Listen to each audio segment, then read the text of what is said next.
Well, good morning. If you're joining us and just getting into the virtual workshop, thank you for joining us. My name is Greg Mint, Executive Director of Northwest Environmental Business Council.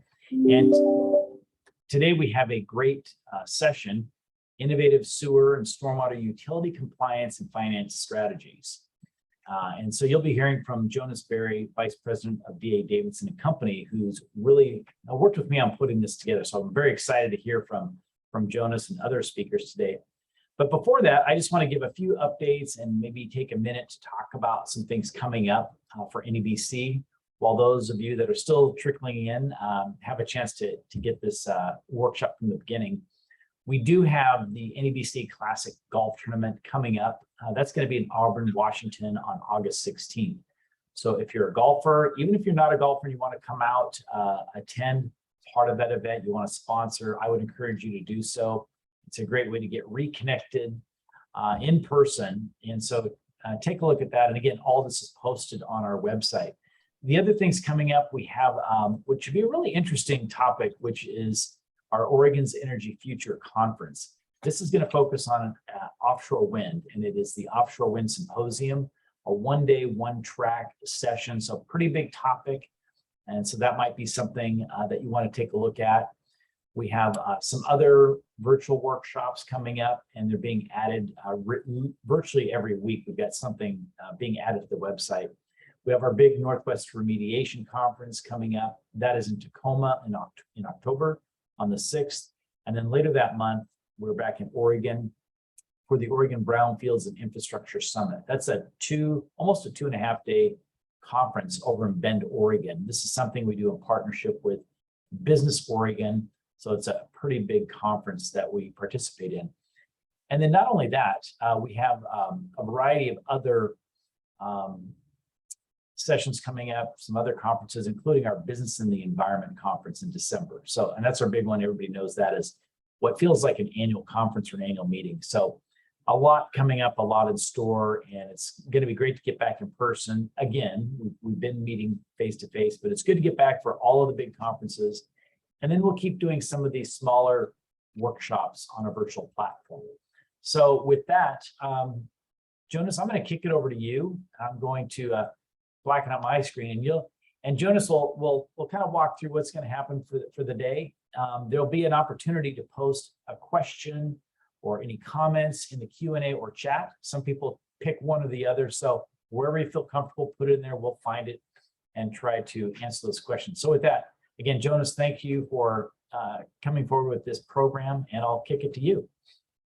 Great. Thanks, Greg. Thanks for the invite, and thanks to NEBC for the work that you do. Glad to be here with everyone today. So along with me is Jack Lang, Chief Strategy Officer at Clean Water Services. We're going to talk about kind of innovative compliance and finance strategies, for particularly water, wastewater, stormwater utilities.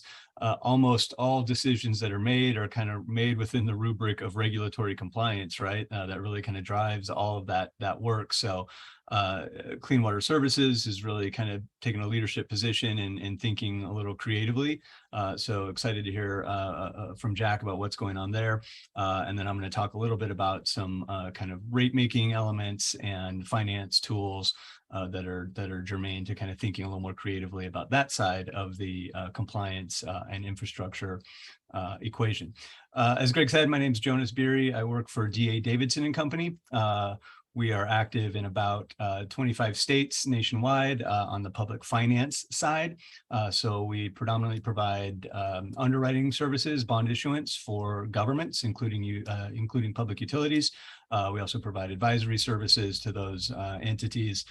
Prior to D.A. Davidson, I spent about 10 years working at the city of Portland, including 5 years as the business services manager for the city's Bureau of Environmental Services, which is the city's sewer stormwater utility. So utilities are kind of my background and my wheelhouse. At D.A. Davidson, myself, along with a colleague in California, co-lead our national utility practice, working with utilities across the country. Jack, I think I'll hand to you. You can introduce yourself, and then I'll drive the presentation here. So you tell me where you want to go. That's great, Jonas. Thank you very much for a warm introduction. Hey, everyone. Good morning. My name is Jack Liang. I'm the Chief Strategy Officer for Clean Water Services. If you have not heard or are familiar with Clean Water Services, we are, to oversimplify it, we're the wastewater and stormwater utility service provider on the west side of Portland, primarily in the Washington County area. And obviously, we're here today to talk about our compliance and finance strategies in a more innovative kind of way. And just a little bit background about myself is I have dedicated the last 12 years of my career in the public sector. I actually worked at the City of Portland. That's where I got to know Jonas. And I also worked at Washington County. And in both organizations, my background and my role was more in finance and technology. So utility is actually fairly new to me. I've been in my role for the last 8 months and have really enjoyed every day about it. I feel that there's a lot of very interesting business operations, considerations, strategies that goes into our particular sector in this area, which really warrants a lot of innovation driving, warrants a lot of creativities, warrants a lot of looking to the future about what's going to happen and how should we respond to the best result possible. So I'm looking forward to an interactive discussion with the attendees today, and I'm very excited to share about some of the Clean Water Services story with you today. So next slide, please. So if a lot of questions, one of the questions that I actually get asked the most is what does a chief strategy officer do and what does the strategy team do in an organization? So that's where I prepared this slide. If you look at an average organization and think about the organization strategies along the way of policy, strategy, and implementation and how they overlap each other, usually the roles that is responsible for the policies area is pretty clear. You got your board usually, you got your leadership team, the executive team that focus a lot of their time and energies in the policy area. And then you have your operational departments, work units, programs that are focused a little more in the implementation area. Of course, the strategy piece that connects the policy to the implementation, for lack of a better way to say it, the way I describe it is whoever that has time and interest that can work on it. You can think of it on the positive side to say everybody works on strategies, but the reality is not everybody works on strategies. It's truly whoever that can find the time and the interest to fit a little bit of that in. So it happens in a little more sporadic kind of way, a little more quote unquote less strategic kind of way. So if we can move to the next slide. And with that realization, that's where Clean Water Services created the role, the Chief Strategy Officer in 2021, and then that's where I stepped into the role to be the district's first chief strategy officer. But to support this real success, I actually do have a very strong strategy team that work on various disciplines of strategies. So to use the same diagram that I presented before, so we still got the board and the leadership that focus more on the policies and our operating department that focus a little more on the implementations. But in the middle, that's where we actually established a dedicated team with very strong expertise in a variety of different ways that focus nothing but on strategizing our business operations, how to connect the dots between the policy to the implementation area. And that is really the goal and the mission of this strategy team under my supervision. Within this team, as I mentioned, we have very strong expertise. We actually have folks that has experiences and dedicated to strategic planning throughout their career. We have folks that are very experienced in financial planning, that we actually do have financial strategists that look at the rate setting, look at the financial future of the organization. And then we also have folks that are very, very experienced, has extensive background in compliance work, in operational work, that actually both look at our operational stance, look at how that fits into our compliance structure and environment, and then plan out for the next 5, 10, 20 years of the district's operations and responses into those areas. So I feel fortunate coming into the organization. We actually have this strategist that used to be sprinkled around the organization. And then now that we are putting all of them together into a team, so not only that they can work on each one of these individual disciplines separately, but they can actually come together and work on integrated strategies by bringing all of these disciplines together into what I call the grand strategy for the organization. So it's very exciting time and very exciting change for the organization. Next slide, please, Jonas. Thank you, Jonas. So as I mentioned, that on the surface, we are the wastewater and stormwater utility on the west side of Portland. And then Clean Water Services, if you look at our normal operation on the left-hand side of this slide, what we do is wastewater treatment. We do stormwater management with partnerships of the water providers in the Washington County area. And then we manage the water resource that's on the Tualatin River, which is a river that we discharge into in the Washington County area, which also indirectly feed into the Willamette River. And then also we work on compliance reporting with the environmental agencies, particularly DEQ within the state of Oregon. But really, what do we want to do beyond that? Those are our kind of day-to-day operations. And if you look at the right-hand side of this slide, that's where Clean Water Services aspirations comes in. Is we want to be the watershed and natural systems enhancer. We actually have an entire department that's called Natural Systems Enhancement Services, which focus nothing but on improving not only the river itself, but also the river banks along the river to improve the ecosystems for Tualatin River. And then we want to be a water and wastewater science innovator. To realize that, we actually have an entire department of research and innovation folks that consists of 20 plus engineers and scientists, PhDs, that's in those areas, that every day what they're thinking about is how do we come up with innovative and new ways to treat water, to manage stormwater, to do more for our community in supporting the public health in our niche area. And then we also want to be a regional efforts convener. That's where we actually, in addition to this new chief strategy officer's role, we have a chief utility relationships officer's role, where that person focuses on building positive regional relationships with the cities, with the water providers, with the legislators, with DEQ, and private businesses and the community to really come up with regional efforts on how to improve the quality of life within our community. And then we want to be a water resource recycler. That's where we have a very, very strong focus as part of a strategy on reuse water for the community. In addition, we want to be an industry influencer in sustainable and socially responsible practices. We'll get into a little bit of that later in this presentation, how we actually come up with innovative ideas, sustainable ideas. We test it within Clean Water Services. And also we are never shy to share our technologies, share our innovations with our peers, with our partners that's in the industry, either in the region or nationally. And then also we want to be a talent magnet for today and tomorrow's workforce. That is actually a huge Clean Water Services aspiration. We all recognize that we, to do really good work in our industry, we want to be the employer of choice in our industry. We want to be able to attract and retain the top talents within the industry and continue to support their success, which turns into the organization's success into the future. So those are some key aspirations, which actually leads to some of our key strategies that I will go into a little more detail. Thank you, Jonas, for rolling to the next slide. But after talking about all of the aspiration, our work is actually aligned closely in compliance. Because the part of our work is actually to ensure the public health of the community with the wastewater, the stormwater that we manage throughout our service area. So on the external side, that's where we actually actively engage with regulatory agencies. That's the EPA, that's the DEQ within our region, to build common knowledge and shared understandings of what we're looking at from a community perspective, from a water quality perspective, and together come up with that regulatory environment that actually works for our very unique community. And then on the internal side, that's where we do a lot of strategy work, strategize and plan for the most sustainable and socially responsible ways to meet these requirements. Because as many of you are experts in this field, you probably know that there's many ways that we can actually treat the water, that we can actually improve the water quality.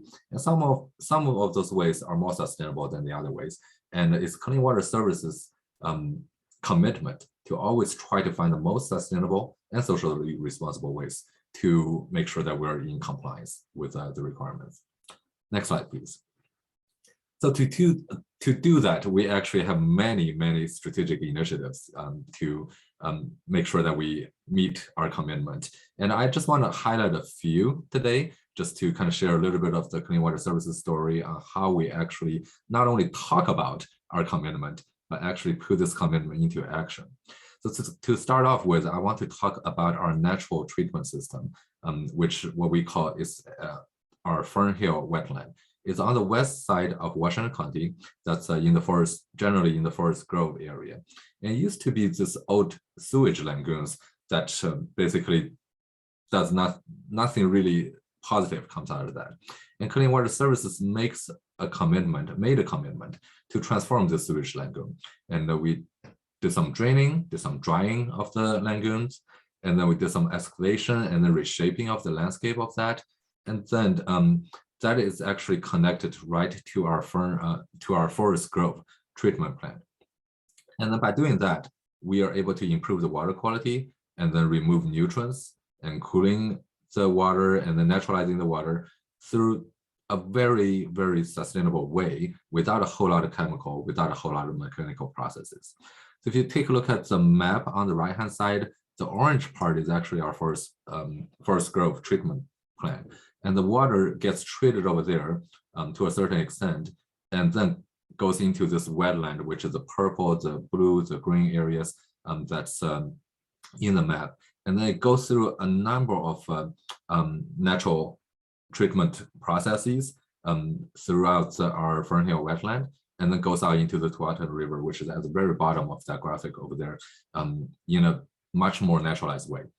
So actually, we are getting a lot of international interest about this natural treatment system technology to really share what we have learned so far.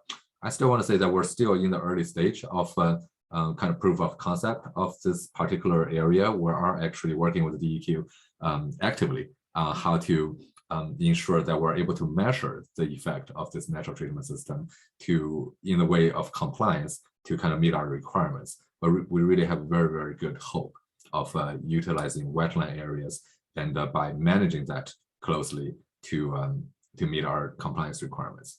So there are also some stats on the bottom left of the slide. This sewage lagoon is about 700 plus acres of land, and we have planted over 4 billion plus seeds in this area, and 5 million gallons of clean water gets treated throughout this wetland per day.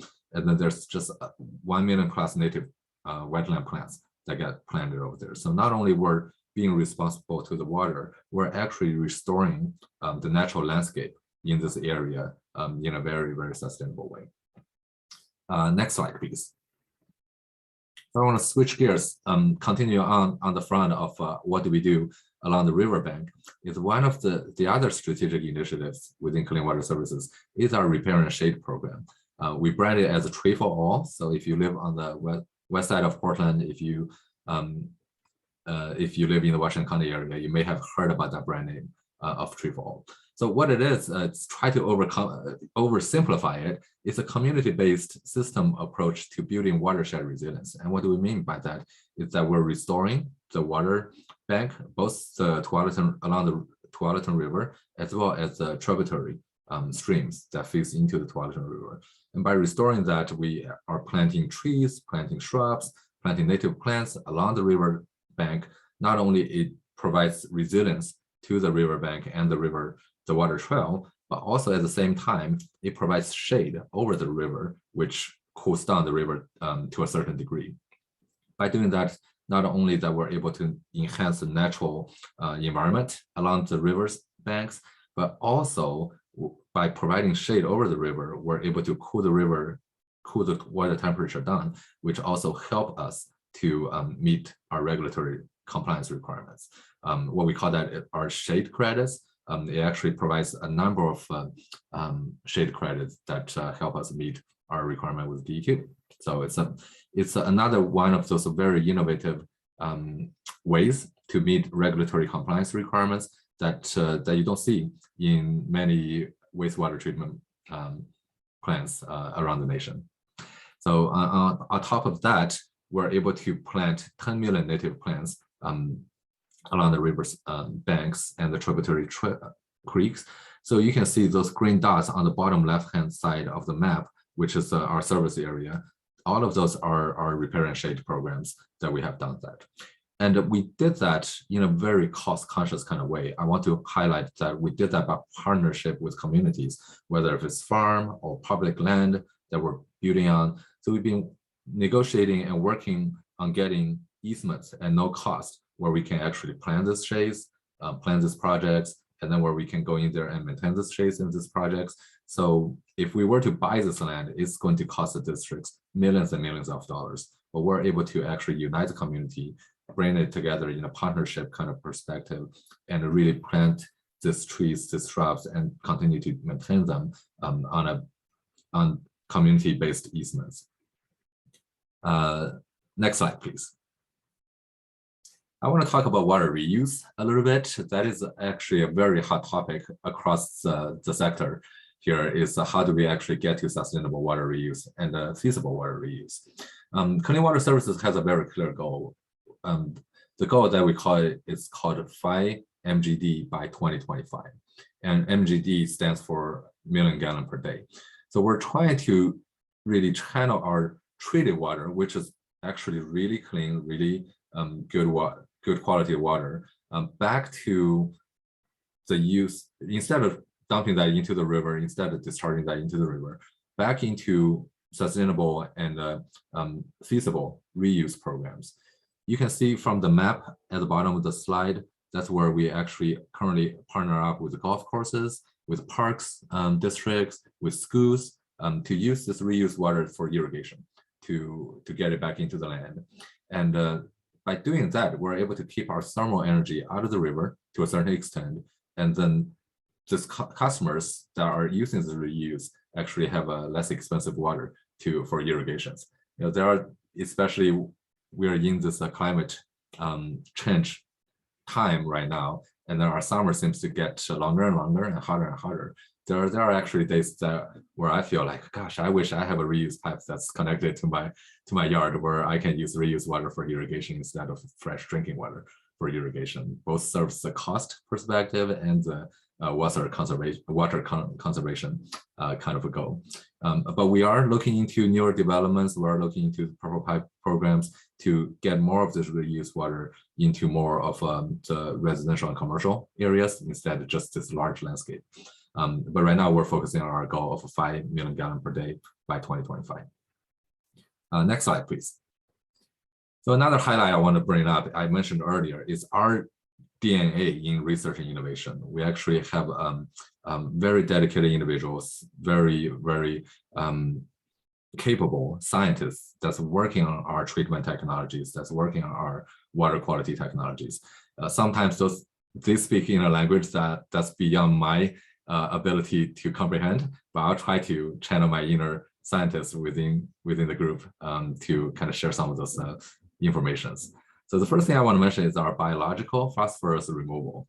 So from my very less technical understanding is that we're using a biological process to remove the phosphorus from the wastewater that we're treating. And the alternative obviously is to use a lot more chemical, to use a lot more chemical in the process to remove the phosphorus. And Clean Water Services actually, while the biological phosphorus removal is not a new technology anymore, Clean Water Services is definitely on the leading edge in perfecting that process, in actually researching into it, monitoring it, modeling through it to find the best way to manage that. As many of you, if you're technical, may know that the biological phosphorus removal process is not as stable as the more chemical treated kind of processes, but we're really working in a lot of ways to try to stabilize that process and then documenting that so we can share with our partners. And then we also have a molecular laboratory that actually did a lot of work in the surveillance of our sewer on nutrients and viruses. Actually, throughout the COVID-19 pandemic, which we're all a little tired of right now, our molecular lab have been helping our public health agencies in Washington County, as well as Oregon Health Authority, to detect COVID viruses through the wastewater treatment areas. And by doing that, we're actually able to predict the trend of the COVID outbreaks within our local area. And we are actually also contracted with a couple universities in the area where we actually sample their sewer from their source, especially in the dormitories that's on the campus, and then we're able to detect certain outbreaks that's within those dormitories before it gets too bad and too wild in those areas. So that's another area. And we also have an IoT real-time water quality sensors, which is something that we're starting to research into and then testing out and going through the proof of concept stage. What that means is the real time is really the key word in here, because many of you, if you have worked in this industry for a while, you know that right now, when we talk about water quality, most folks still do sampling. We go to the water source, we grab sample out, we come back, and then we test it. So by the time the test result comes out, it's still fairly timely, but it's not necessarily reflective of how what the water quality looks like as the result comes out. And then we're actually working on deploying sensors, and that can actually give us real-time data back to the office on the water quality on the go. And then again, we're still in the proof of concept kind of development stage of that technology, but that's something that we are actually working on to give us even more timely water quality data on a regular basis. And last but not least, we're looking into AI and predictive analysis.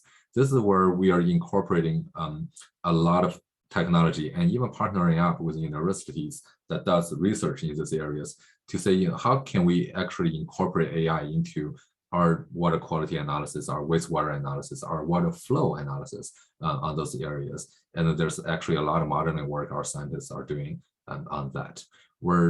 Again, this is another one that's in the proof of concept stage. So we're not quite ready to say, hey, we're confident about our processes yet, but I'm very confident in a few years we will be in a really good place in these areas.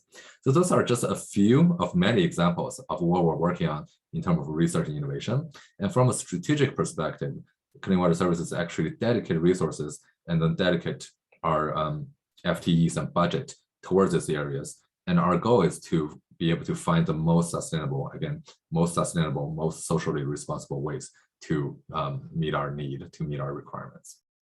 Next slide, please. So I have talked a lot about technologies and work and treatment. I want to pivot back to the cost and the financials a little bit.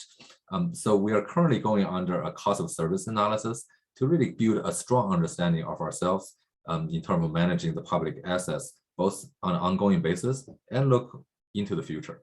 We're trying to understand our FTEs, our budget, and how does that go into the operations? How does that meet the compliance requirements?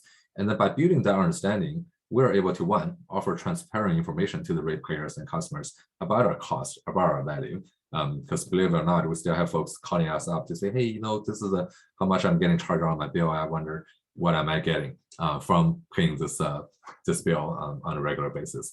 And then by doing this cost of service analysis, we're able to answer those questions to say, you know, if you look at a dollar amount, this is how much of your bill breaks down into different kind of services and the kind of value that it brings to you as a homeowner or as an industrial ratepayer. And in addition to that, this is not just a snapshot where we can answer a question. We want to utilize this as a platform where we can look into the future. Because as we all know, we all are experiencing very high inflation right now, and we're experiencing cost of living adjustments in the public sector and private sector, to be honest. How do we actively recruit the talent? So the reality is that over time, just by inflation, our dollar amount on the cost is going to continue to escalate. And by having a good understanding of where our costs are, what are some of the strategies that we put into, we are able to actually build our future rate structures and plan for that in a very cost-conscious kind of way and a sustainable kind of way. Because we want to be responsible for our future generations as well. We want to have a sustainable and a very resilient, not only the watershed itself, but also a rate structure that our community feels comfortable with. So I want to end on the cost is that after hearing all of that, many folks, if they didn't know Clean Water Services, they may think about, wow, that is a really well-funded district that has the money and resources to pursue a lot of these areas. But I want to say that we do rate comparison every year. We are actually comparatively one of the lowest rate in the region compared to some of our other peers out there. Not to brag if you belong to our other peers out there. So we actually do that in a very, very efficient, very effective way without taxing the ratepayers unreasonably. in the area. I feel that we're fortunate that Washington County is a thriving and community, that we actually do have a strong ratepayer base in terms of population, in terms of the affordability considerations. But at the same time, we're trying to be very responsible, very reasonable in our rate structure going into the future. So we want to look at both doing the right work, but also charging the right rate and being very cost conscious on that front. So those, this is obviously a little time to really share a little bit of story of clean water services. And I'm only able to highlight a few initiatives that we're running inside the organization. We have so many more stories to tell about clean water services. So if you're interested, I encourage you to engage and then reach out. And then we would love to share more about the work and the operations within our district here on the west side of Portland. With that, I'll pass it back to Jonas to go a little more into the financial considerations in the utility. Great, thanks, Jack. And just kind of reminder, we will circle back around. We're going to kind of pivot off of Jack to talk about some financial elements. But if you've got questions, I do fully expect we're going to have lots of time at the end here to come circle around to those. So get those queued up. Kind of moving on, thinking about Jack's kind of comments on cost of service. I always like to preface these conversations by stating something that's really obvious, but I think it's often overlooked. When we're talking about sewer, stormwater utility, typically those are public utilities, right? And they provide a public service, and they're funded almost entirely by users of the system. And so it's mostly kind of a closed loop, right? I mean, there's other resources that come in, of course, but I always like to sort of start by teeing up, this is sort of user funded to provide a user service directly to those same individuals. Again, stating the obvious, but I think it's really important to recognize that.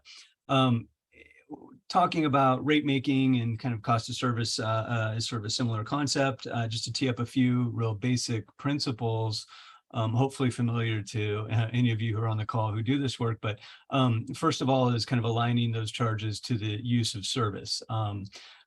Talking a little bit here about the multifaceted nature of the way those services are used, different users will experience the systems in different ways, right? I mean, even thinking about maybe a single family residence that's maybe a larger single family residence in an area where it's a big yard and different drainage elements versus maybe a smaller single family residence, right, where you don't have the yard, but you've got a high number of people living in a small square footage. Those people are going to experience the system in a different way. Not to mention, multifamily, those users and owners of those multifamily units and buildings might have different things that they're interested in, right? Businesses, of course, and I kind of always use the example, if you think about a food cart and maybe the way the food cart might experience the system, maybe they don't have a bathroom, but they do have access to water and they're producing some, stormwater or sewer and brown water outflows versus a large restaurant, right? And then, of course, we can think about, small business versus Intel, right? Certainly obvious different experiences in the way they might have that system impact them. So I say that because, there's different rate elements. Typically, you might have a fixed charge. So often this is kind of allocated towards like administrative type charges that every user is going to have some element to, kind of the basic things that are applicable to all users of the system. Typically there's a direct usage charge, kind of a volume-based charge that kind of tries to reflect that element of the service relationship. Other options, escalating block sizes. So maybe as you use more of the system, you get charged at a different rate or amount. Specific fees and surcharges are pretty common, particularly if you think about the industrial space. If you've got an industrial user who's discharging, biochemicals or things that impact the system beyond just your standard, flushing the toilet and doing the laundry, you might have some specific fees or surcharges that address those specific system impacts. typically you've got a hybrid of all these things, right? I mean, it's not, it's usually not that simple. And I want to skip down to the last bullet real quick to go back to something that Jack said about transparency, right? You can have as much complexity in the system as you'd like in the rate making system to allocate those costs to each specific type of user, but ultimately you've got to be able to administer that system in a way that's cost effective. And I think that's something that Clean Water Services, for example, has done very well. And it really needs to be transparent, right? I mean, you can have an extremely complex rate making system and it might be theoretically perfect. But if you can't explain it to your authorizing body, you can't explain it to a ratepayer, you can't explain it to your citizens who are using the service, that doesn't necessarily meet the objective you want to either. So really balancing that ease of administration and transparency with the right level of mix of rate types. Kind of skip back to that middle section. Just important to think about as you're doing those rates, kind of maybe a third leg to that stool is thinking about your financial policies.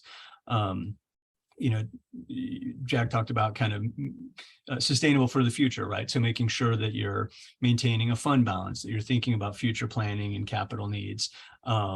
If you have existing debt, right, you may want to, you may have best practices and debt covenants that you have to accommodate related to that, to those elements.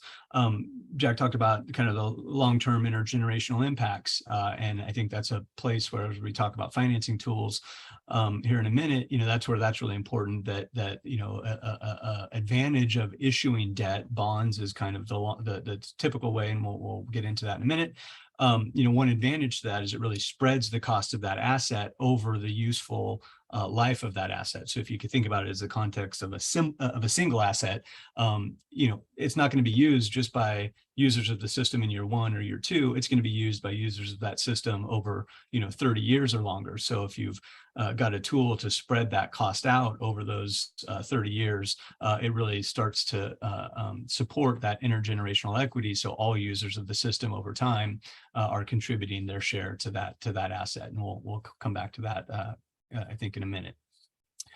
Little deeper dive into some rate making thoughts, you know, long-term planning. You know, I'm always intrigued by the question, what's the right term that you should look at? I mean, I think in government, we have a tendency to say 5 years. You know, it's a nice round number. I think we can kind of wrap our heads around it. We know we can put a pretty good lens on what we might want over the next couple of years. And yeah, we can kind of see years 3, 4, and 5, but you know, when you're talking about a utility that's in, as a former boss of mine used to say, the forever business, you know, not a profit generating, but providing that service forever, probably rational to forecast a little bit longer out, as Jack mentioned as well. Thinking about those forecast assumptions, you know, how might they change over time? I think often pretty standard to put a 3% inflation assumption, right? That's kind of a standard benchmark. If anybody put 8% inflation in your forecast for 2022, give me a call and I'll have a prize to award you for that predictive ability.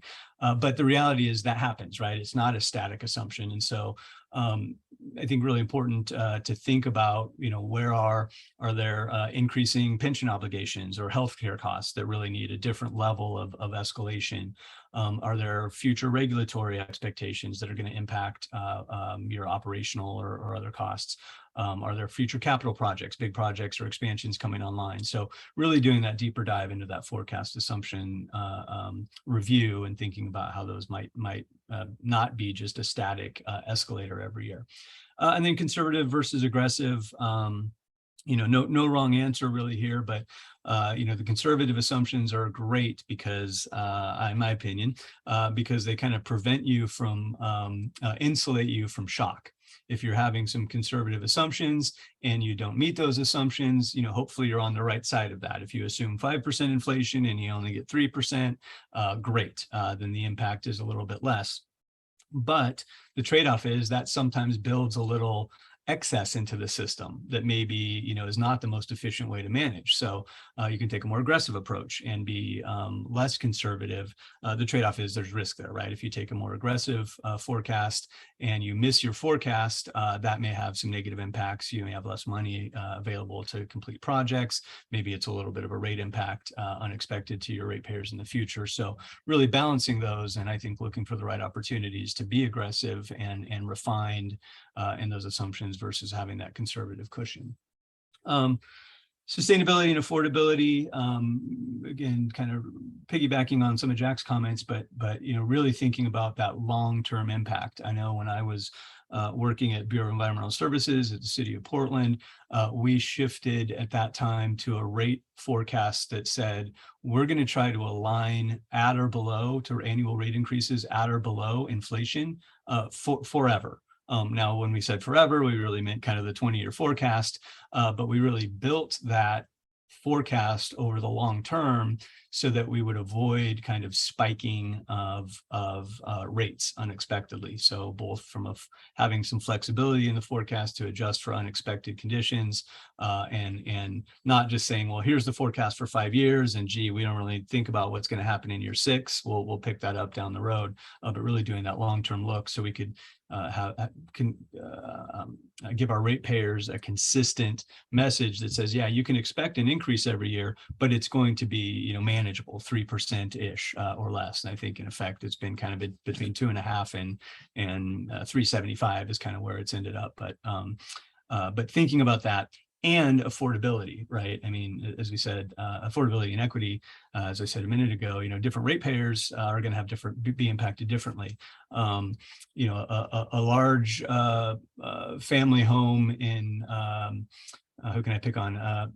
Bethany, can probably accommodate a 3% rate increase without materially impacting, their ability to pay bills and put food on the table for their family. Other community members may feel that much differently, right? Even though a 3% impact, 3% increase might only be a few dollars a month to that family, that might be, significant, particularly in the context of other changes as well. So just being really mindful of that. And then last point I'll make in thinking about the equity discussion is, like many policies that exist, many of our existing rate methodologies and rate models are not brand new, right? They're models that we've been using for a decade and oftentimes many more, a few decades. And so sometimes those may be starting from a place of inequity. So really kind of thinking about that it's easy to say, well, this is the model we've always used, it works.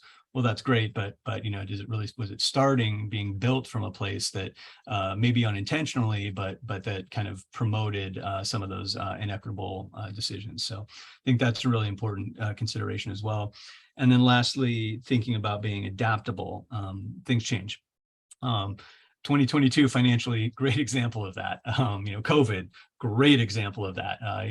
Two things that nobody really was projecting or planning for in their rate making or forecasting. So being able to kind of be nimble in making those adjustments. Again, I think sort of the advantage of a simple a rate model that a rate structure that fits more on the simple side is often that's easier to adjust on the fly because people understand it. It has credibility.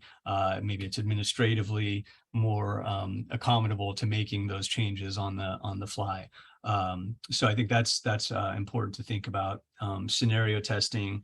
There's all kinds of third-party providers that can give you advice and tools to help do scenario testing, and that's great and wonderful, but it doesn't have to necessarily be that complex, but some ability to kind of look at different scenarios and think about kind of the bounding of what your forecast might look like. So I kind of really appreciate when I've colleagues and now clients on the banking and advising side I'm on now, where it's not necessarily just a static rate increase that says this is the line over time, but it really looks at something that's kind of, here's the low case scenario, here's the high case scenario. And so you kind of got that range that you're going to work within because it covers those different scenarios of future possibilities.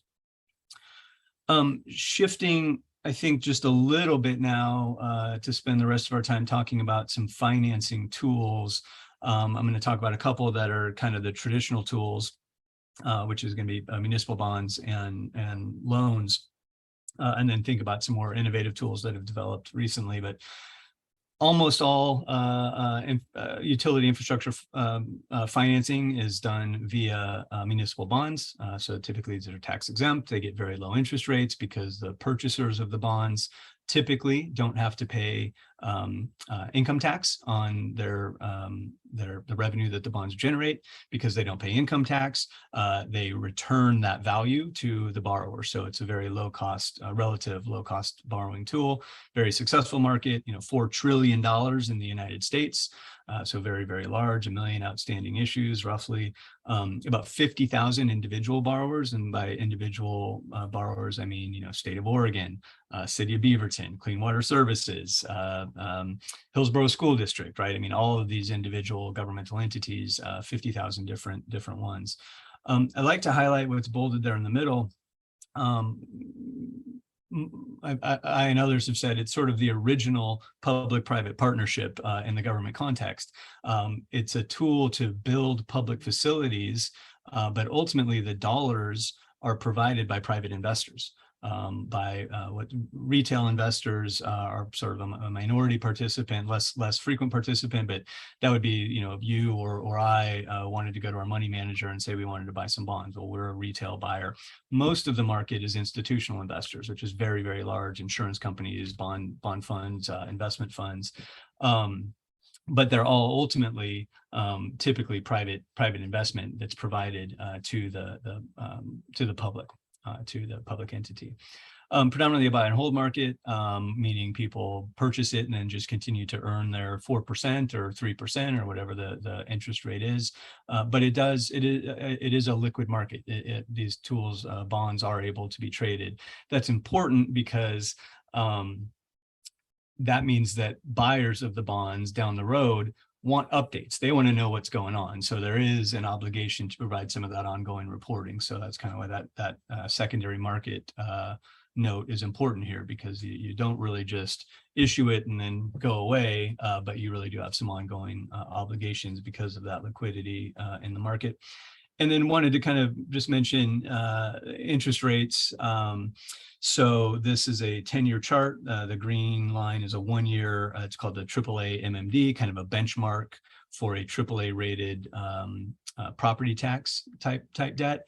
The red line is 10-year, blue line is 20-year. And you can kind of see that from spring 2019 until just this spring 2022, for about 3 years, rates were extraordinarily low. Never been this low in the history of the municipal market as they were during that kind of 2019, 2021 timeframe. We've seen that spike as other financial markets have experienced globally in 2022. But I do like to kind of note that particularly the 10-year and 20-year, that red and blue line, it's still a very favorable environment and consistent with where the borrowing rates have been for the past decade, kind of as shown here in this chart, around that 3% to 4% kind of range. Still very low cost of borrowing, right, in the context of a 20-year debt issuance.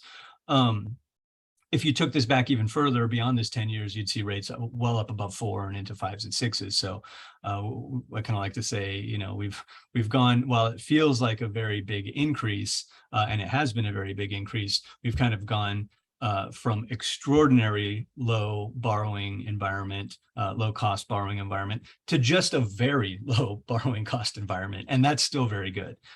So wanted to flag that movement as well. The other kind of traditional financing tool that's often used for utilities is just loans and grants, right? And so grants, obviously, love those. You don't have to pay those back, so that's fantastic. Direct loans, that may be a direct loan from a commercial lender, a local bank. Many state programs, we're not going to go into all those in detail here. Many of you in the utility space are probably familiar with those programs. Federal borrowing programs, we are going to come back and talk about with you. So just would note those are often can provide more flexible terms, great low interest rates, lower than the municipal market, perhaps. But sometimes also come with other, bells and whistles and little restrictions. Typically, there's an application process, so there's a cost to that, right? And maybe no guarantee that you're going to get approved. So just need to know that going up front. Sometimes there's limitations on the ability to prepay. Sometimes not. Sometimes they're actually very flexible, but they may require matching funds. WIFIA definitely does, and we'll talk about that. There may be other kind of limitations. So just note that there's generally no free money, but there may be some very inexpensive money. So those are kind of the two traditional tools: muni bonds and loans and grants. So a little more exciting, a few, I'll call them innovative. They're kind of unique in this space, the utility funding space. And when I say newer, these are tools that really in the past decade have kind of started to develop and evolve and really still evolving to a good degree, but important to recognize the kind of creative thinking that's going into some of this, some of these funding and financing mechanisms. So green bonds, if you read any of the national news, you've probably heard that term. ESG is kind of a similar term that sometimes gets interchanged a little bit here. The term ESG is environmental, social, and governance, which is kind of a developed, manicured statement of what a particular class of investors might care about. So maybe you're an investor who says, gee, I don't want to invest in tobacco products. Well, that may kind of fall in the social category, right? That you're interested in the social impact of that ESG. Environmental, we're going to talk about that, but green bonds have really become kind of a shorthand marketing, let's say, term, simplified term to target those ESG investors. And so it really is a traditional municipal bond, but for a project that has a green outcome. And the idea is to marry that green bond product, the funding for a green project, to an investor who cares about that. So an investor, typical muni bond investor might say, I want my 4% rate of return. That's all I care about, is just that financial outcome. A green bond investor, or ESG, if we took it more to the more broad definition, but thinking about green bonds in the context of utilities, a green bond investor says, yeah, I want my rate of return financially, but I also want to make sure that I'm investing my money in a project that provides an environmental benefit, that provides a green benefit. In theory, and I would say probably capital T right now, because that investor cares about more than just the financial impact, maybe instead of 4%, that investor says, well, I only want a 3.5% rate of return because I want to also get the outcome and return of investing in a sustainable, environmentally friendly project. In practice, that hasn't really developed. At least the data doesn't show that consistently. What tends to happen is that green bonds get issued in the market, in the municipal bond market. They're labeled as green. They have the right pieces, and we're going to talk about what those pieces are. And they price the same as a traditional non-green muni bond for the most part. So there's some anecdotal little bits of evidence where maybe they're a fraction cheaper, but it really hasn't had this robust development of pricing impact. I believe and argue that will come as more investors care about these outcomes, and as they become more apparent. I think you'll start to see that relationship develop, and the costs of pursuing the green bond designation project and the pieces that come with that is pretty small. So even if you're not getting the immediate pricing benefit, I think there's a good story to tell in bringing credibility to yourself down the road when that favorable pricing relationship does develop. Want to mention in the context of green bonds, there's been some political noise. I don't want to really talk politics here, but state of Utah, West Virginia, Florida have had political leadership who have kind of pushed back on the rating agencies assessing environmental impacts. They've been doing this for many years. They're just now being more transparent about how those risks factor into their ratings. So the pushback might be a little misguided there, but I would also just flag, it's hard to imagine if you're in a community that's experienced wildfire or experienced major flooding or experienced landslides, the types of environmental climate related impacts that we haven't experienced until recently, at least in frequency and severity. Hard to argue that there's not a financial impact to those events occurring. And that's really where the rating agencies come from. And as a bond investor, where they're thinking about that risk is really they're thinking about the financial risk, right? If I'm in a community like we've had in Oregon and elsewhere that has been decimated, essentially removed by wildfire, and I hold the bonds of that city has no ability to pay me back. And that's a financial risk as well. So they're necessarily intertwined, I guess, is the point that I would make there. Whether you're issuing green bonds or not, if you're issuing a public project, it probably fits or very likely fits in this category. I would argue you want to kind of prioritize the projects that really do have a meaningful outcome, a meaningful environmental outcome. And if you're going to do that, that last bullet here on this page, you're going to want to provide some additional disclosures about the outcomes and maybe some ongoing reporting. Next slide talks about that a little bit. This is from the publication from ICMA called Green Bond Principles. It's kind of become the de facto best practice document. I will flag it's a little awkward if you look it up and read it in the context of government, U.S. muni financing.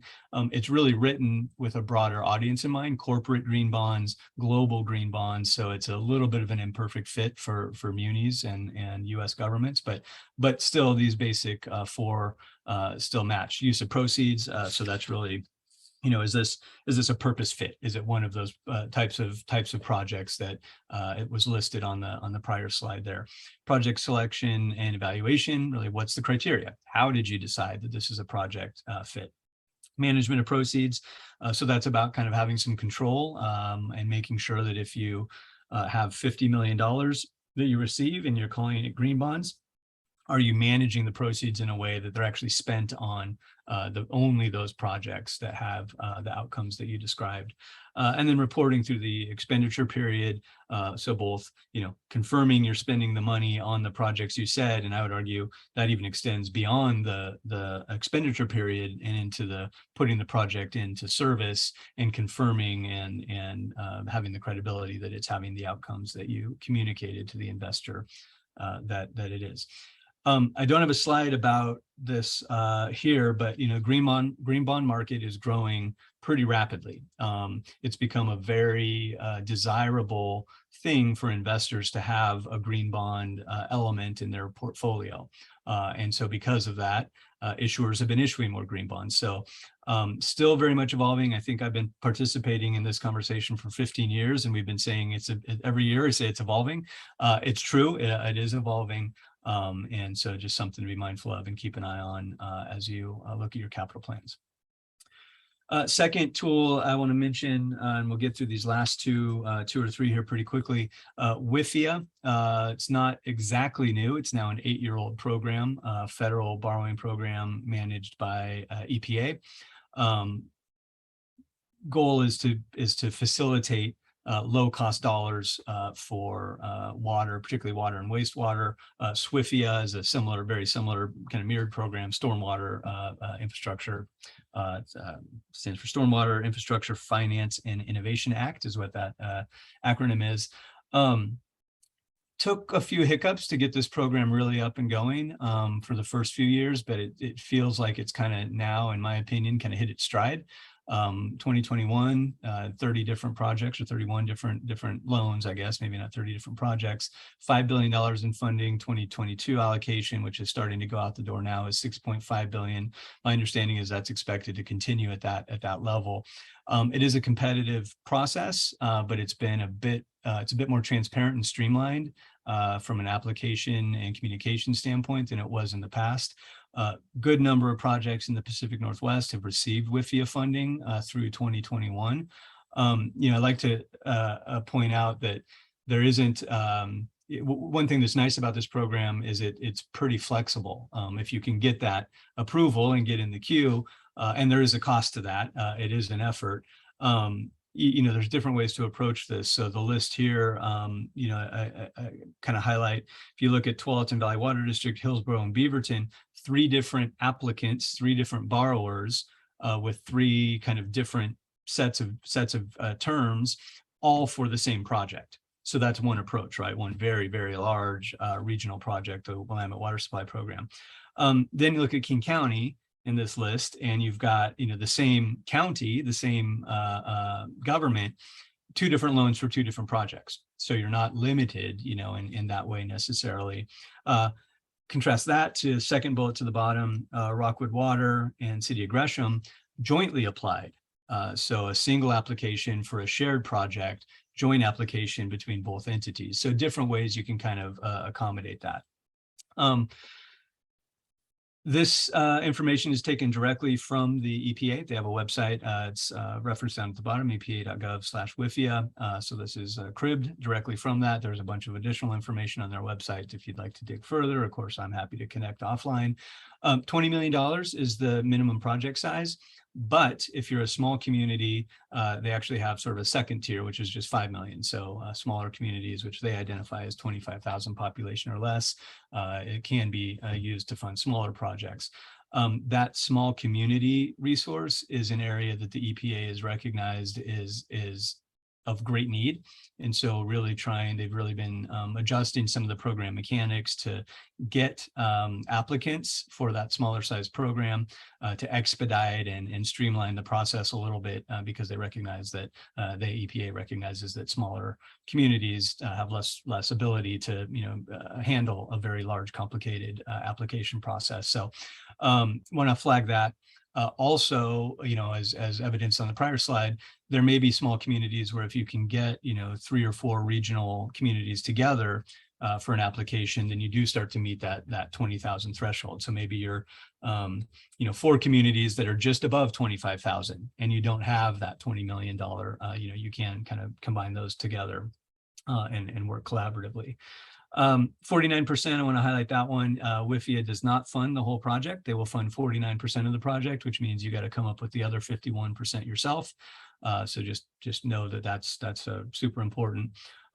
Terms are flexible, up to 35 years and 35 years from when the project is completed. So you may have a 5-year window where you get the dollars, you're building the project goes into service, and then you have 35 years to pay. Doesn't have to be organized that way, but EPA is flexible. The WIFIA program is flexible to accommodate that. And then borrowing rate is very favorable. So typically they tie that rate to whatever the U.S. Treasury is at the day that you close the loan.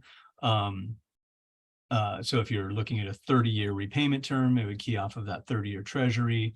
Today, I think it's just under 3%. So that's roughly what that indicative interest rate would be. They do add a little, I think, administrative accommodation to it, but it's very small. I'm going to move on to talk about public-private partnerships, kind of another tool that's been of interest in the past decade or so. Hasn't maybe taken off as aggressively, at least in the utility space, as I think some people thought it would. I think there's very good reason for that. Public-private partnership is maybe less a financing tool. It's really a contractual performance-based agreement between a government and the private party provider. we've got kind of design and construction, or maybe design build. That's a relationship that many of us are pretty familiar with. Maybe that's not really what we mean when we say P3, but it's those other three elements: the operational component, a maintenance component, and a financing component. So it kind of goes from the DB, design build, to DBFOM, if you're including all those components. And it doesn't always, right? It's up to the nature of the contract. But you would enter into that design and build relationship that would also have maybe a concessionaire agreement where someone comes in and says, well, now we're going to operate your sewer treatment plant, for example, in the utility space. And as part of our agreement, we're going to agree to maintain the asset. So in 30 years, when this contractual agreement is over, you've got an asset that's been maintained the way the private sector would maintain that asset, and maybe not with the political temptations to disinvest in that asset over that 30-year window. And then the F component, financing, is oftentimes as part of that whole arrangement, that private party also provides financing. So the goals ultimately is to deliver a more cost-effective project over the life cycle of that project, and to transfer some of those risks, particularly risks of disinvestment, over from public sector to private. In the United States, most often this has actually been done for transportation projects, kind of toll road related, bridge kind of projects is where this has been fairly successful for the most part, not always successful, but it can be used for utility projects as well. Couple warnings. One not listed here is it probably is more expensive from an interest rate perspective, right? If you think about WIFIA, maybe at 3%, municipal bonds, maybe at 3.5% or 4%, you're probably going to pay more because you're getting private financing in that element. But the idea is over that life cycle of whatever the agreement is, 15, 20, 30 years, it will cost you less net because you're not investing in the volatility of the operations and maybe the labor market and other inflationary type costs. So really you have to look at that all in kind of break-even cost analysis. Very complicated stuff, and highlight that last bullet because it really does require some unique experience and significant expertise in how these arrangements work. I believe that most governments naturally come into these P3 negotiations at a disadvantage. That doesn't mean it can't be done, right? But the companies who typically are on the private side have great experience in this and have lawyers who really get it and have analysis that they run and they understand and they've done these projects. Whereas for a government, typically this is maybe a one-time deal. You don't have that expertise in-house. Now there's great consultants out there who can help you out. But you also, as a government, may have a more challenging ability to negotiate terms, right? Because you may have to do that a little bit more in public or in a little bit more transparent manner. And so it just creates a little bit of a disadvantageous position when negotiating these to get to the most favorable terms. So I always just like to flag that. When they're successful, though, these P3 relationships do really make a lot of sense. And then the last thing that I'm going to end on, and I won't go into all the details here, but finally, thankfully, Washington passed the Infrastructure Investment and Jobs Act, passed in 2021, $1.1 trillion of funding for infrastructure in the United States. A good portion of that is utility focused, a good portion of it is transportation focused. Of that 1.1 trillion, about half of it is renewing existing programs, and the other half, 550 million, is actual new, 550 billion is actual new money being injected into building out infrastructure. So it's a really, really great big investment. You can see some of the breakouts that I put down here on the slide. I won't go through them all. It is a competitive process. So the way most of these work, different tranches of the dollars are going through different kind of federal programs. typically they get fed down to the state level, and then the states are going to manage the application process through kind of their existing state infrastructure. Different states are going to handle that differently, of course.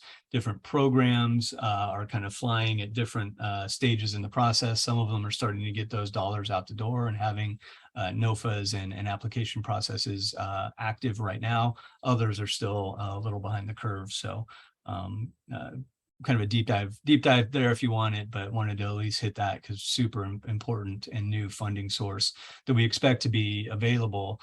Those funds are anticipated to be released over about a 5-year window, so through almost the end of this decade.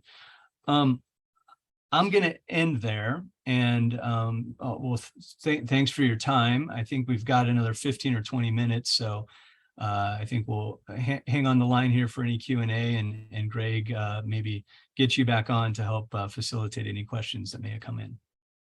Yeah, thank you, Jonas, and thank you, Jack. I'm just going to be my voice here. I see here there's one in the Q&A window, Jonas. Are you able to just pull it up? Yeah, I've got Ann it. McDonald. You might be able to distill it quicker. I'm happy to read it if you need me to. Yeah, so question, really great question related to kind of adding in community values, particularly with respect to employment as you're negotiating those P3 agreements. Do you see other secondary risks and benefits?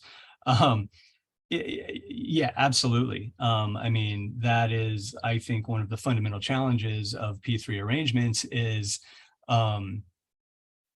the private sector is much less sensitive to those community priorities. That doesn't mean they're completely insensitive to them, but quite honestly, the private sector is entering into this relationship to make money as a profit center.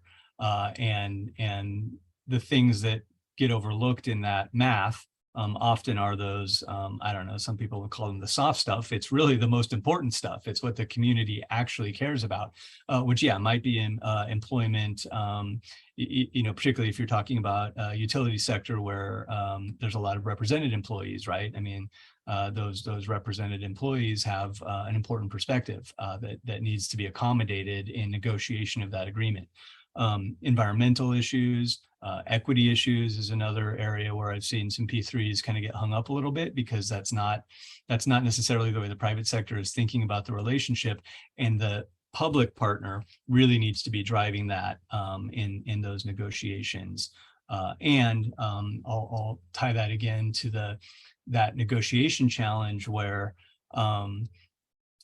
if you're going to ask about community priorities and engage the community in the discussion of the P3, it is extremely complicated to explain how the P3 works. And so that can kind of get that public involvement component can really complicate the best financial deal. So those things are sometimes a little bit at odds.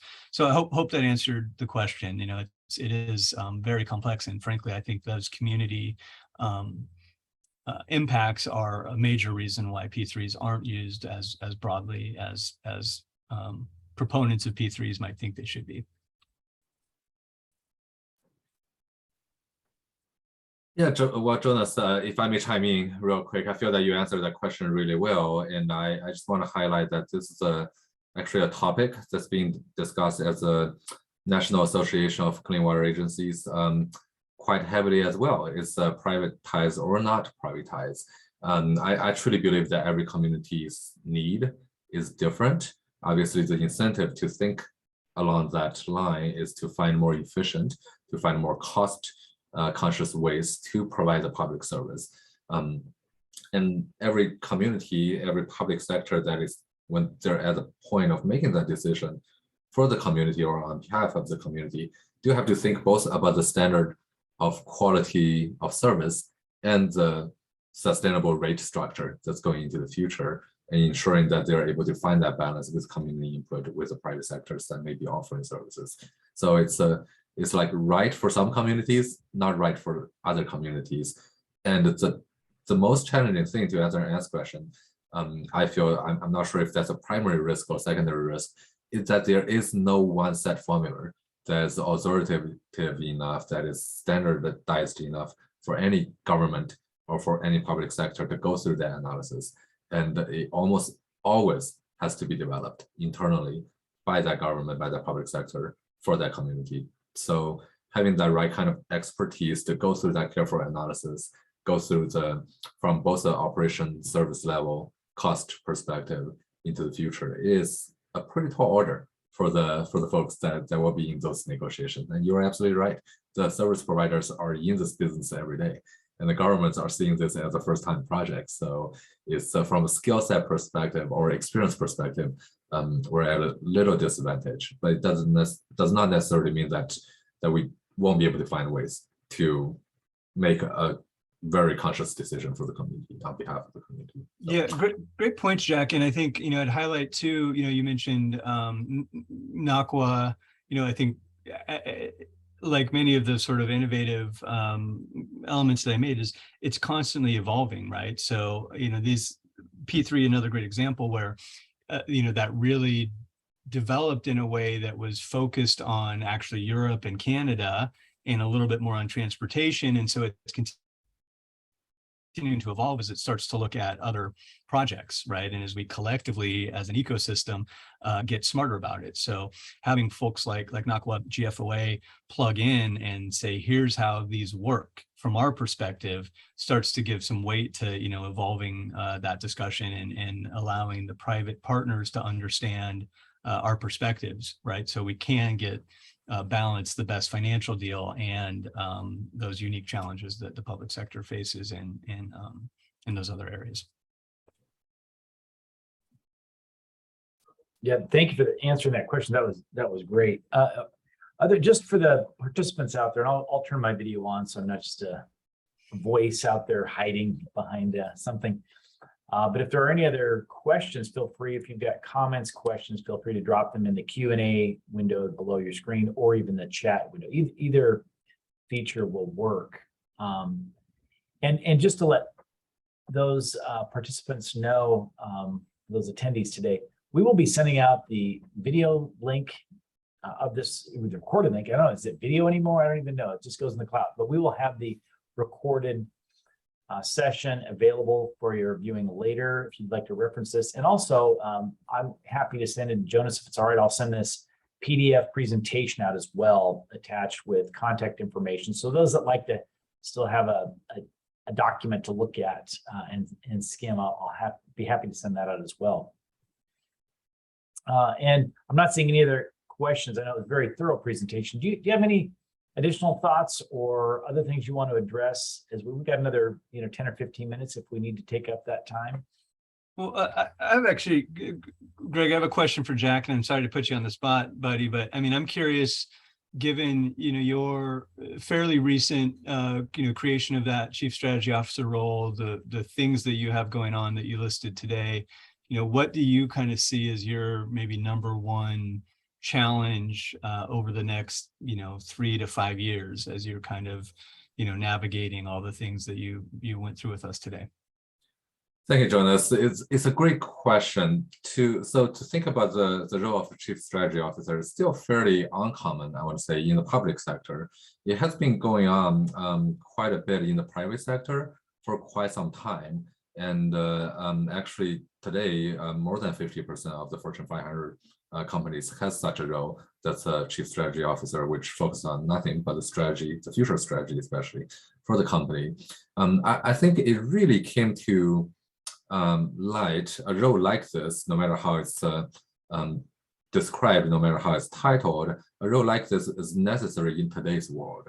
I mean, there used to be a time, I may be oversimplifying that again, is that our environment, both from a social perspective, environmental perspective, financial perspective, economical, were quote unquote simpler or a little more stable, where things are a little more predictive, things are a little more, has a little longer cycle to kind of go through its ebb and flows. And I don't know if everyone in the attendees list agree, but we're living in a lot more volatile world right now, both from a financial, economical, social, environmental perspective compared to, say, a few decades ago. And that is really calls for the ongoing strategy, and you call that the forever business, I think Simon Sinek call it the infinite war. It's the ongoing strategic thinking about how do we position our businesses, our organizations, our districts into the future. And that is really the genesis for clean water services, to create a role like that, to always looking into the future, always trying to plan for the future on an ongoing basis, non-stop basis. So that's a long-winded way to kind of lay the background of where you think my challenges are. Is one, it's twofold. I think that the first challenge is to kind of work with the organization, both inside and outside, on understanding of this, both the chief strategy officer's role as well as the strategy team's perspective, because it's something new. Whenever you work with a newer group of folks, a new program, you're trying to figure out, how to be the most effective to the departments, to the organization's operations. At the same time, the departments, the policymakers, the implementers are also figuring out what's the most effective way to work with a group like that, because they're not used to it. All right. That's the first half of the challenge. The second half is really what I try to stress within the organization on an ongoing basis, is the integration. Because oftentimes we're all experts in something, sometimes multiple things. And then oftentimes we get into our lane, we get into our expertise area, and then that's where we focus 100% of our energy, sometimes 120% of our energy. And then as an organization, how to strategically actually widen everybody's vision, and how to strategically build more teamwork. And so our experts, our specialists in each field can actually work more effectively alongside of other experts, other specialists that's in other fields toward the future. It's really going to be the challenge, but also the opportunity that I see in a strategy role like this. Because we're living in such a complicated world right now. There is multiple angles to a solution to a problem anymore. There isn't as simple as one problem, one solution kind of scenario anymore. So we really need to kind of widen that strategic view for everyone within the organization to integrate together and come up with more inclusive, more wholesome solutions to our future challenges. So, obviously we can go into more details about that, but really at the surface level, that's what I see as a challenge, but also at the same time, the opportunity in my team. Great. Thank you for that answer, Jack. Jonas, you probably see there's another question from Anne. If you want to summarize or go ahead and read that one straight away. Yeah, so reading through it. Wow, that's a really big question. So I'll just read it real quick for folks who are listening. If rates are set by inflation, wages for most residential ratepayers have stagnated since the 1970s. Treatment and residuals management is being required to be greater in sophistication and more money, and new financing is nearly always debt-based. How does one bring in the amounts of cash needed to upgrade treatment and replace storm and sanitary infrastructure while maintaining affordability? Is there really a productivity sweet spot? How much time do we have? I think the question is, it's kind of the ultimate question, right? From a strategy and management perspective, is how do you find that sweet spot? And Jack, I don't remember exactly how you just said it, but, I think I'll try to paraphrase. You said, there's not one problem with one solution. It really is a multifaceted approach that's going to have some give and take. And when I say give and take, it's kind of the full spectrum, but I think about give and take between, perfection and having that perfect solution versus what's kind of implementable in a rational time frame, and having multiple layers of that discussion going on, maybe multiple layers horizontally and vertically, blending those, what may be competing community values, values for affordability, values for low rates versus against long-term sustainability, operable system, quality of service. I can, without getting too high up on my soapbox, I don't want to fall off, but I always kind of get frustrated by the rate comparison data. it's important data, but it doesn't show you anything about the service that's being provided at those rates. So you might have a very, very low rate service provider, but the quality of service is negligible. And so, Clean Water Services is an example of an agency that's balanced that really well, right? You're not the lowest cost, but you're somewhere maybe south of the middle, and service quality wise, very, very strong. So, it's a really hard question to answer, and obviously it's a big, big question. But that's my kind of rambling answer, is it really just takes that multifaceted approach in all areas. Great, thank you. So we're kind of getting up to the top of the hour. Any additional closing thoughts, Jonas or Jack? I'll let you kind of wrap it up, and then I'll come in at the back end. Go ahead. I just want to share my appreciation for this opportunity to share about Clean Water Services and our story that we honestly feel very proud about with the attendees of today's webinar. And I really appreciate the opportunity from NEBC sharing our stories. So I look forward to collaborating with NEBC, with Jonas, your organization, and anyone that's interested in reaching out to engage with Clean Water Services into the future. Yeah, great. And yeah, thanks, Jack. Thanks for participating. It's great to do this with you today. And yeah, just thanks to NEBC for the opportunity. This stuff is not simple, obviously. And so, Jack, appreciate being free for folks to reach out to if there's questions on what's going on in Clean Water Services. Certainly, feel free to contact me if you've got questions about the financing or just want access to some of those resources or other information, so you can do a little deep dive yourself. More than happy to continue to be a resource. And yeah, Greg, thank you. Look forward to seeing you in person in November, if not before. Great.